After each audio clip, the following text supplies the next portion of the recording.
asking your body to do these two things at once, meaning packing on muscle tissue while stripping off stored fat, can be a lot. Still, if you are a beginner, or if it's been a while since you trained consistently and ate properly, this is 100% doable.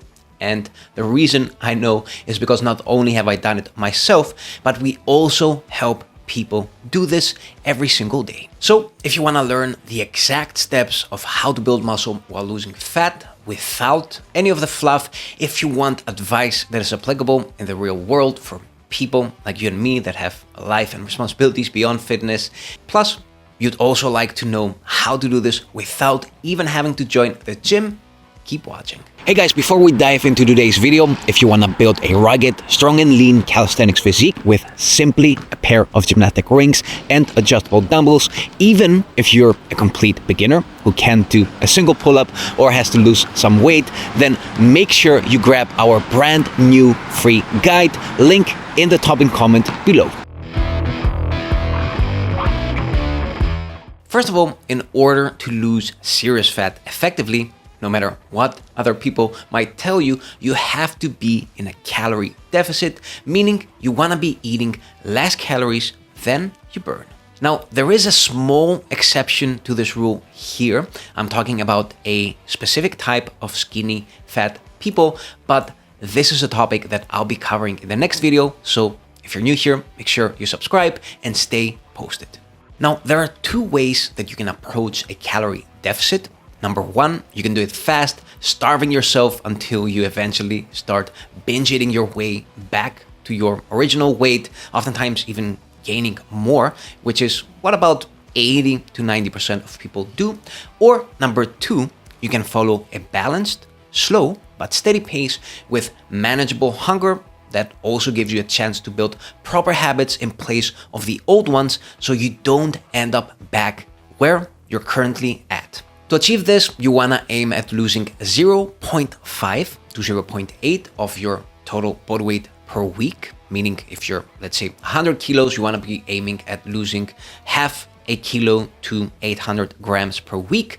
By the way, keep in mind that this might be slightly higher in the first 10 days because of reasons such as losing more water weight, by cutting back carbs, having less food in your intestinal tract, less bloating and other stuff like that. But after these first days where your weight might drop a little bit more aggressively, you want to stick to the recommended pace. For example, after being in a bulk since May, I'm currently also cutting weight. So here's how I'm progressing at the moment. As you can see here in our trackers, I started my cut at 88 kilos at 174 centimeters. I dropped some weight fast in the beginning, but at the moment I'm losing half a kilo per week, which is right in the middle of our recommended sweet spot. At this rate, my hunger levels are at about a 2 out of 5, maybe some evenings climbing up to a 3 out of 5, but still manageable. Yet I do know that if I exceed that 1% of weight loss pace, this is when my hunger tends to go in overdrive, especially in the evening, like most guys, as we also see in our coaching. And this is where things start to fall apart. This is personally when I start fantasizing about food and probably eating pizza until I blow up like a goldfish. By the way, you can still have a little bit of the fun stuff even when you're dieting, trying to lose fat and build muscle. I've also done this, Coach John also does this.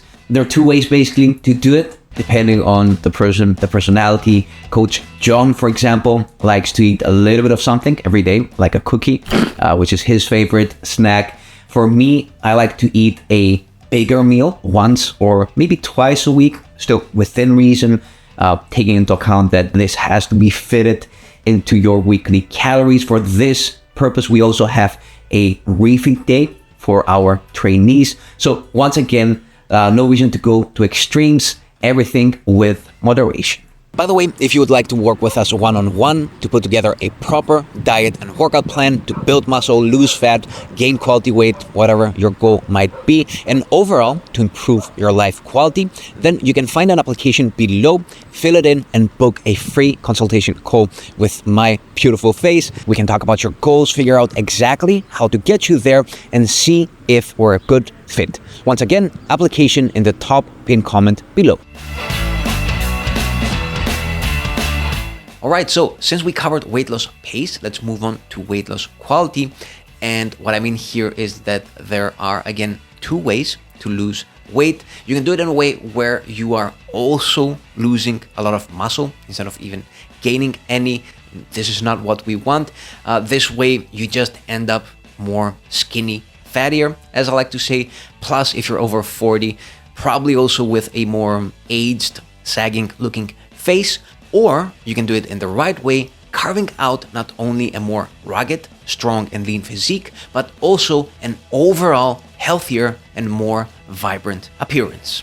The most important nutritional element here to do this right is getting enough protein. For starters, muscles are made out of protein more than any other tissue of your body, and trying to build them up without enough of it is no more possible than building a brick wall without bricks. In other words, protein is the number one muscle sparing and muscle building macronutrient you need to prioritize when leaning down. And even though you might think that you already know this, it is the macronutrient that we see men under eating the most when they join our coaching. Even those who think, again, that they are eating a lot of it.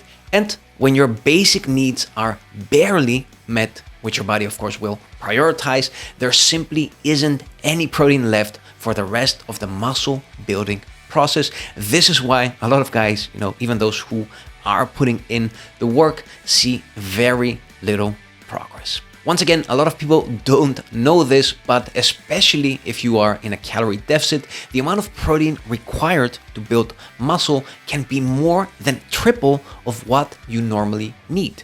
Not to mention how compared to fat, and especially compared to carbs, protein is a lot more satiating, meaning it can help you feel fuller by consuming less calories. If you don't believe me, just try eating 500 calories of lean beef versus 500 calories of pasta. Chances are you won't even be able to finish the first dish, whereas I don't know about you, but I can basically sniff 500 calories worth of spaghetti, and that won't even serve me as an appetizer.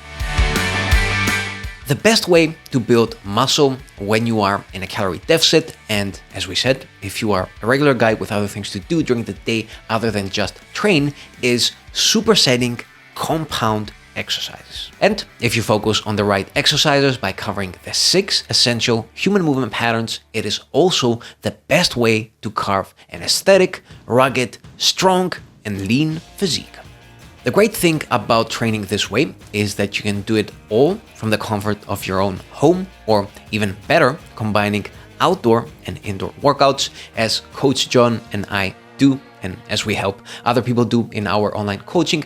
All you basically need are a set of gymnastic rings, a pull-up bar or something to hang your rings from, a set of adjustable dumbbells, and you're basically set for life.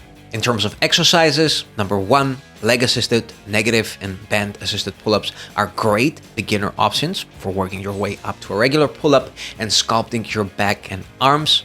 Number 2, standing dumbbell presses or pike push-ups are a great way to build your shoulders, but also build your way up to a handstand push-up. Rows are easily adjustable to anyone's level because of the versatility gymnastic rings offer, and they are amazing for the midsection of your back. Number 4, knee push-ups and leg-assisted dips are great beginner options for building your way up to clean push-ups and chest dips and sculpting that Greek god marble chest. Number 5, for your quad dominant compound options, you can choose between Bulgarian squats, goblet squats, reverse Nordics, and weighted lunges. And lastly, for your posterior kinetic chain exercise. We have all kinds of options, such as reverse hypers for more beginners, and Harrop and Nordic curls being some great, more advanced bodyweight options. Overall, compound supersets are the way to go when you want to build muscle while losing fat. Still, this doesn't just mean going through the motions. As we said previously, being in a caloric deficit and at the same time trying to build muscle is asking your body for a lot. That is why if you want to convince your body to prioritize muscle growth despite the limited energy intake, you need to send a very strong and undeniable signal through your training. This doesn't mean that you have to do a lot of sets or lengthy workouts, but you do have to do at least 2 hard, really hard, balls to the wall sets per exercise. This is why in our hypertrophy calisthenics method and coaching system, which you can learn more about in our free guide, laws number 3 and number 4 are the laws of intensity and constant improvement, which state that you always want to beat your previous week's performances by training till technical failure, meaning training till failure with perfect form. This not only helps your body see muscle as absolutely essential to keep and build, but it also keeps your workouts short and effective when days are packed. Now, getting enough protein and strength training is obviously essential if you want to build muscle while losing fat, but you also want to make sure that you're staying active around your strength sessions during the rest of your week. The common mistake that most people make here is ramping up cardio, especially for the average guy who has to juggle all kinds of responsibilities, things such as studies, work, and family and whatnot. Cardio will more often than not end up hurting your body composition goals rather than aiding them. This is because when you are already stressed and tired, and on top of that you have less energy due to your caloric restriction, you are way better off to invest your spare energy resources in hard strength training rather than wasting it on cardio. Sure, if you are at a phase of your life where your kids are not highly dependent on you, your job is not too demanding and stressful, you get 8 to 9 hours of uninterrupted sleep on most nights, then adding some cardio can be helpful, and I've made a whole video on how to do this. You can check it out. I'll include that as well in the top comment below. But if, like the rest of us regular folks, if your sleep is not always the best, if you have a demanding job, family or studies or both, and you often have to deal with high levels of stress, then dynamic walking is the way to go. This is why, although we never force our trainees to do cardio, getting enough daily steps is a non-negotiable. If you haven't seen the recent video I've made on this topic, in a nutshell, dynamic walking is basically walking at a pace that is fast enough to keep your heart rate consistently above 95 beats per minute. Compared to lazy-paced walking, dynamic walking is a lot more invigorating. It increases your heart rate by at least 20%, your caloric expenditure to 30%, and it helps you squeeze in more steps in less time. It is also a great form of active recovery, since by increasing blood circulation and by extension to that, oxygen and nutrient delivery while flushing out waste products, you help speed up the healing process of the much wanted muscle that we want to build and preserve. Now, once you cover all the previous bases, the rest of your diet is pretty simple. You don't have to go vegan or carnivore or fast for days or whatever is the latest fad. Just stop eating junk food and eat a 90% minimally processed diet of whole foods. In our coaching, we simply call this eating like an adult. So stop chugging down beers as if you're a frat boy in college. Stop eating candy like a 5-year-old. Stop mindlessly snacking like a teenager, and stick to just 3 healthy grown-up meals a day and plenty of water. In summary, if it doesn't support your goal, don't put it on your plate. And at the end of the day, if you're still hungry, just eat more veggies and drink more water. That is 95% of what you need to know about diet. Now, of course, there is some fine tuning that will go in the overall plan. These are things that we do, again, more custom tailored for people when they come to us for one-on-one coaching, which you can learn again in the top comment below by filling in our form, and we'll be getting back to you within 24 hours. Now, keep in mind that even if you're doing everything perfectly, this process only works for a few months, maybe a bit more if you're carrying a lot of extra fat. At some point though, you will hit a plateau. This is when you have to reconsider your strategy, either by eating in a slight caloric surplus to continue building muscle, or shifting to a more fat loss focused phase, depending on what you're aiming for. Finally, my favorite mindset advice for this journey is focusing on winning one day at a time. So when you start feeling overwhelmed, don't start thinking about all the weeks or months or all the kilos or pounds that you have to lose. Just commit to sticking to the process for one more day. Slowly, you'll see that small daily victories compound over time. And before you know it, you'll be much further along than you ever expected. So when cravings hit and you feel like demolishing a bucket of sneakers, just stay on track for the day. When motivation is low and training feels like a chore, just show up and get today's session.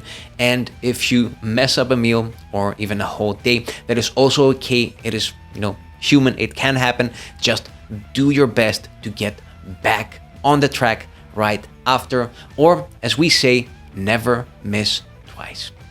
Keep on training.